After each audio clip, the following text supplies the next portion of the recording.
Salam sejahtera dan salam keluarga Malaysia. Saya Rita Alusius Malik dalam Berita Pagi Sabah edisi Sabtu 24 September 2022. Sumber keuangan Sabah dijangka terus meningkat sekaligus membolehkan pengagihan peruntukan pembangunan yang lebih besar untuk manfaat rakyat. Timbalan Ketua Menteri Sabah Datuk Seri Panglima Dr. Jeffrey Kitingan berkata, pelbagai sumber keuangan yang dimiliki Sabah ketika ini bakal dimanfaat sebaiknya dengan penyediaan belanjawan negeri yang lebih kukuh. Menurut beliau, antara tumpuan yang diberikan termasuklah aspek pembangunan luar bandar. Kita akan dapat melihat penghasilan daripada konservasi 2 juta hektar melalui penjualan karbon. Ini akan meningkatkan hasil, maka kita haraplah bajet kita akan meningkat selepas itu untuk menyampaikan pembangunan terutama sekali di luar bandar.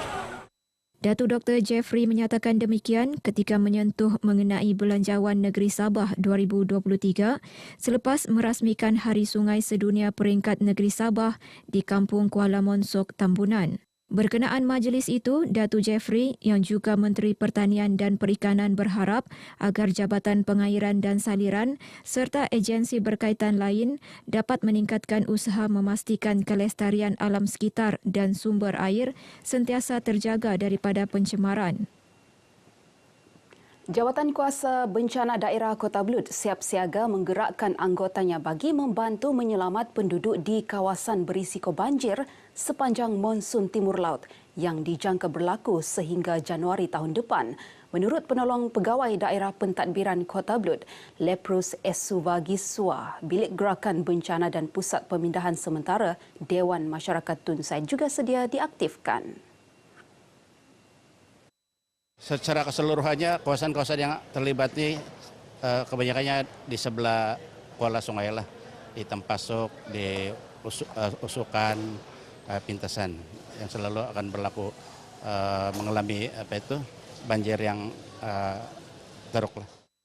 Leprus Sesuvas ditemui RTM selepas program Japan Aid Community Kedamaian di Kedamaian Square, Kota Belud. Dalam pada itu, beliau mahu pemimpin peringkat akar umbi di daerah Kota Belud bertindak lebih aktif dan segera menyampaikan maklumat mengenai bencana sepanjang monsun timur laut kepada penduduk. Ia termasuk membantu Jawatan Kuasa Bencana Daerah mengeluarkan amaran berpindah selain sentiasa berwaspada dengan paras air sungai di kawasan mereka. Rakyat di negeri ini terutamanya generasi muda perlu menghayati erti kemerdekaan negara agar ianya terus dipertahankan. Dalam masa sama, semangat cinta dan sayangkan tanah air juga perlu ada dalam diri setiap masyarakat yang meraihkan sambutan Bulan Kebangsaan dan Hari Malaysia.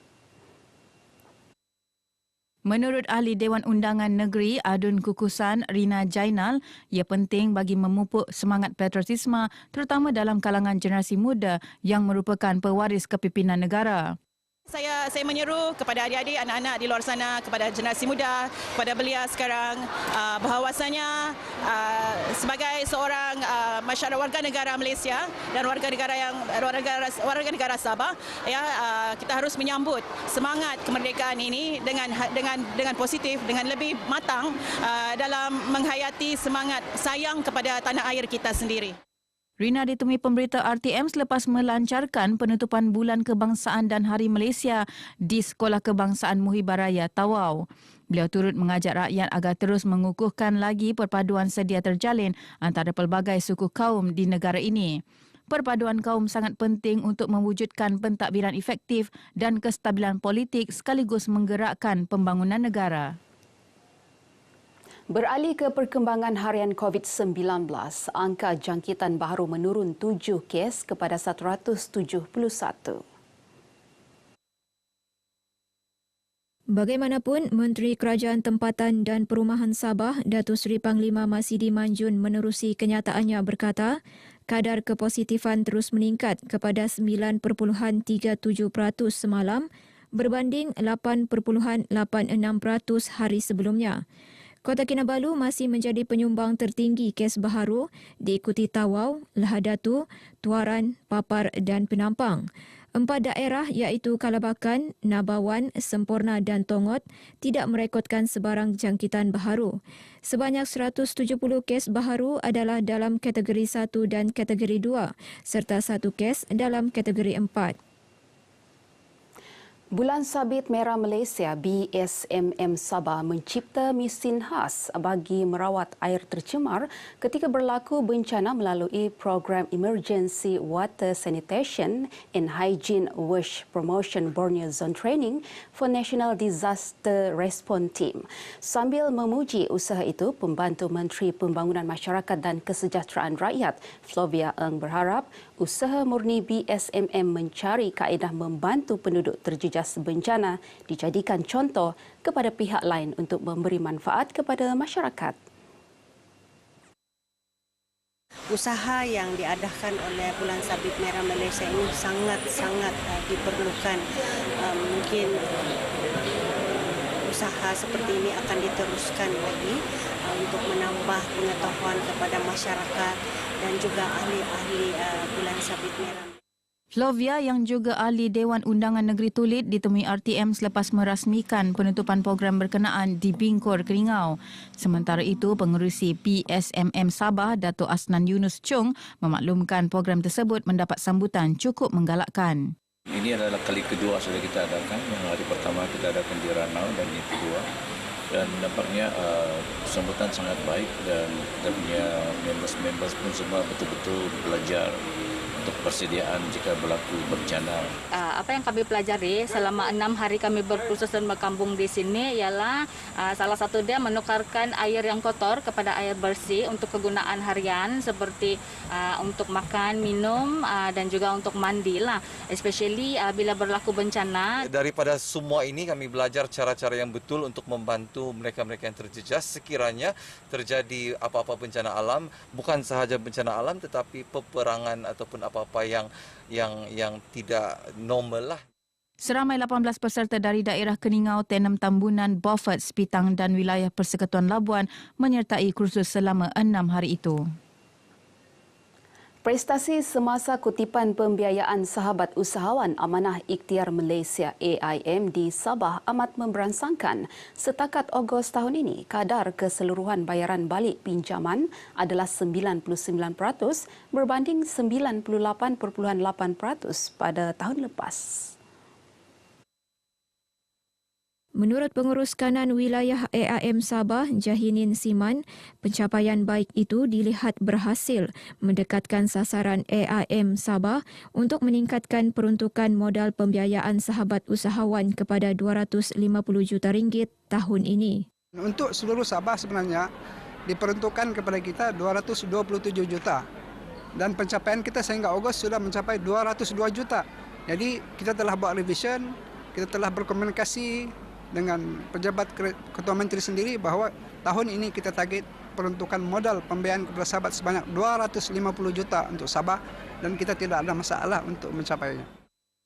Jahinin berkata demikian kepada RTM selepas Majlis Apresiasi Blok Batu 10 cawangan AIM Sandakan yang disempurnakan Ahli Parlimen Libaran Datu Zakaria Muhammad Idris di Sandakan. Sementara itu, Datu Zakaria menyarankan usahawan wanita di Sandakan memanfaat kemudahan modal pembiayaan perniagaan AIM bagi mempelbagai aktiviti ekonomi selain memperoleh dana bagi mereka yang ingin memulakan perniagaan. Majlis apresiasi itu sebagai menghargai pencapaian 300 sahabat usahawan AIM Blok Batu 10 yang menjadi antara 5 blok terbaik di Sandakan merekodkan kadar bayaran balik pembiayaan 100%. Koperasi sekolah merupakan wadah terbaik untuk mendidik pelajar dalam bidang keusahawanan. Ia juga mendedahkan pelajar kepada aktiviti perniagaan terutama berlandaskan kepada prinsip dan nilai berkoperasi. Sehubungan itu, Pengarah Institut Koperasi Malaysia Zon Sabah, Norbiha Kasmuri berharap para pelajar terus aktif bagi memastikan kejayaan koperasi sekolah terus berkembang. Beliau turut menyarankan pihak koperasi sekolah menceburi bidang lebih kompetitif dan tidak hanya tertumpu kepada aktiviti sedia ada seperti menjual buku sebagai usaha untuk melonjakkan pencapaian perolehan yang lebih tinggi. Harapannya tak lain tak bukan, ya, kita lihat koperasi SMK Tansal memang merupakan satu role model, ya, di mana banyak kejayaan-kejayaan telah pun ditempa oleh koperasi ini. Jadi sudah pasti ia akan menjadi satu perangsang ataupun motivasi kepada koperasi-koperasi sekolah yang lain di negeri Sabah untuk mereka maju juga seperti mana SMK Tansal. Itu harapannya. Nurbiha ditemui RTM selepas menyempurnakan sambutan Hari Koperasi SMK Tansau di Putatan. Sementara itu, Pengetua SMK Tansau, Rusmadi Ahmad berkata pihaknya berusaha menghasilkan produk koperasi yang memberi manfaat kepada masyarakat. Kita juga telah pun menghasilkan produk-produk yang banyak membantu. Contohnya pada tahun lepas kita menghasilkan sanitizer untuk pelajar dan juga untuk yang digunakan oleh guru-guru. Dan tahun ini insya-Allah kita punya koperasi akan menghasilkan lagi produk BAM untuk pelajar dan juga untuk guru-guru yang hasilnya kita promosikan dan produk untuk dijual di sekitar daerah Putatan dan juga Brampang dan juga warga-warga sekolah. Lebih 200 umat Islam menghadiri program Anjung At-Taqwa Sabah FM yang diadakan di Masjid Bandaraya MBR Kota Kinabalu. Majlis ilmu itu membawa perkongsian bertajuk Perancangan Saham Akhirat dengan kerjasama Amanah Saham Nasional Berhad ASNB dan MBR. Bercakap kepada pemberita, Ketua Penolong Pengarah TV RTM Sabah, Aris Arapa yakin program berkonsepkan mesra masyarakat itu mampu membawa signifikan besar kepada komuniti di kawasan program dilaksana. Ia seiring komitmen RTM untuk sentiasa turun padang menyantuni masyarakat dengan kerjasama pelbagai pihak. RTM Sabah khasnya terbuka untuk bekerjasama dengan jabatan-jabatan kerajaan dan juga agensi-agensi di luar untuk menganjurkan program seperti pada malam ini dengan objektif untuk menyebarluaskan maklumat-maklumat berkaitan serta menyampaikan informasi bermanfaat untuk masyarakat. Penganjuran program berkenaan turut disambut baik pelbagai pihak. Mungkin projek wakaf itu melibatkan kos yang tinggi yang mungkin tidak cukup dengan wakaf tunai.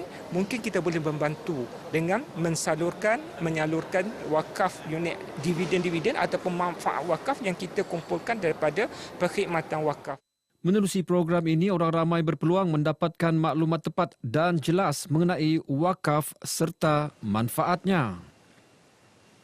Baik, paparan itu mengakhiri perkembangan Berita Pagi Sabah edisi Sabtu 24 September 2022. Teruskan kesetiaan anda bersama Berita RTM. Saya Rita Lusius Malik. Salam hormat.